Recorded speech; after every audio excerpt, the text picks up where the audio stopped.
மக்கள் நலன் என்பதுதான் ஊடகவியலாளர்கள் கடைபிடிக்க வேண்டிய, பின்பற்ற வேண்டிய ஒரே அறம். அறம் என்பது நடுவு நிலைமை இல்லை. அறம் என்பது பாதிக்கப்படுவோரின் பக்கம் நிற்பதுதான்.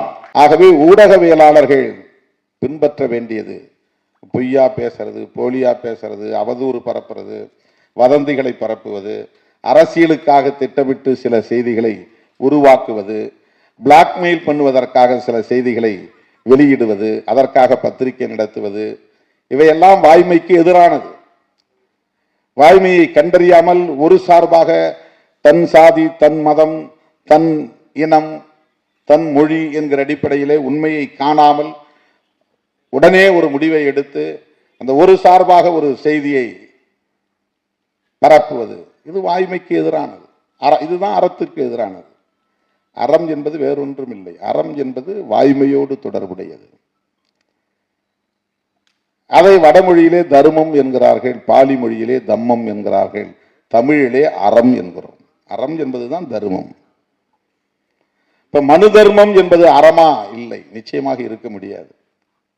ஏனென்றால் அது மிக வெளிப்படையாக டிஸ்கிரிமினேட்டரி லிட்ரேச்சர்.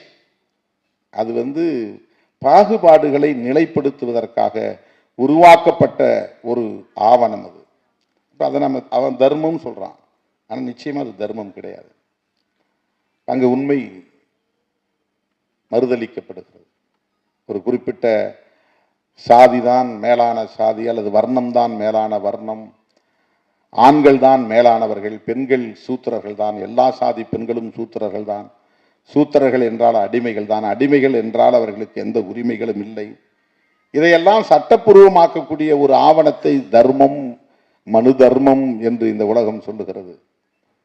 அங்கே வாய்மைக்கு இடமில்லை, அறத்துக்கு இடமில்லை. எனவே ஊடகவியலாளர்கள் ஒவ்வொருவரும் அறப்போராளிகள். அறப்போராளிகள் மக்கள் நலம் சார்ந்து சிந்திக்கக்கூடியவர்களாகவும் மக்கள் நலம் சார்ந்து போராடக்கூடியவர்களாகவும் விளங்க வேண்டும் என்பதுதான் இந்த இடத்திலே நான் உங்களுக்கு சொல்ல கடமைப்பட்டு இருக்கிறேன்.